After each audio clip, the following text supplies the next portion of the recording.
Voters in the U.S. state of Alabama will choose a new senator on Tuesday, but this is no ordinary race. Republican candidate Roy Moore has been accused by multiple women of sexual misconduct when they were teenagers, but he still has the backing of President Donald Trump. As Tatiana Anderson explains, the allegations have divided both voters and Moore's own party. No, I've stood for moral values. Alabama Republican Senate candidate Roy Moore is running defense. These allegations are completely false. I did not date underage women.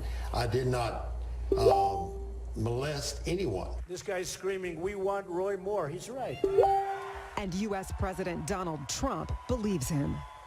He's reiterating support for Moore ahead of Alabama's Tuesday vote. But many other Republicans have withdrawn their support, including Alabama's senior senator. The legislators say they believe Moore's accusers. When it got to the 14-year-old story, that was enough for me. But we don't need to have him here. But if Moore does get voted in, the political drama won't end at the ballot box. If he were to be elected, he would immediately have an ethics committee case, and the committee would take a look at the situation and give us advice. This is the man! This is the man! Moore's opponent, Democrat Doug Jones, has been campaigning hard ahead of the vote.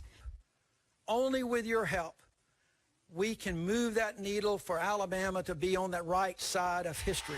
Moore has been basically out of sight. Thank you. And if he loses Tuesday, Jones will become the first Democrat elected to the Senate from Alabama in 25 years.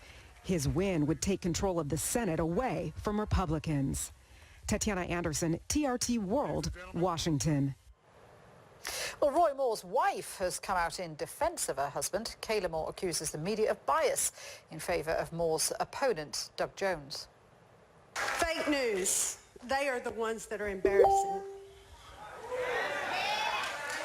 And they should be ashamed for getting involved in this election for our opponent.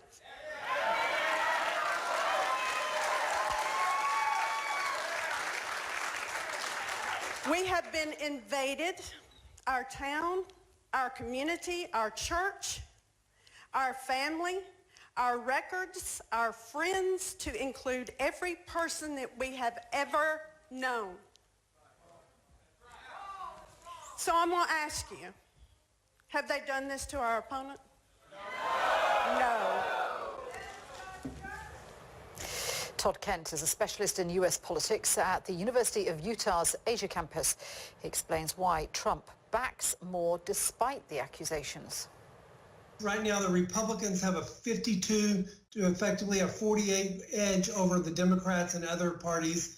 And so to lose a space would mean that many of the key initiatives by the president would be in trouble, such as taxes and other things. So this is very important because there's a couple of Republicans that sometimes vote with Democrats. So they see this as much bigger than Roy Moore himself is really maintaining control over national politics. Well, if the Republicans were to lose the seat, it would be effectively 51-49. And we know that a couple of Republicans tend to vote more moderate, or even with the Democrats. Even recently, Vice President Pence has had to break ties between the two. So this would mean really a shift in power and affect President Trump's ability to get his tax reform, maybe healthcare reform in the future, and any other kind of policy initiatives that he has. So they see this as much more than a race that's troubled by the allegations.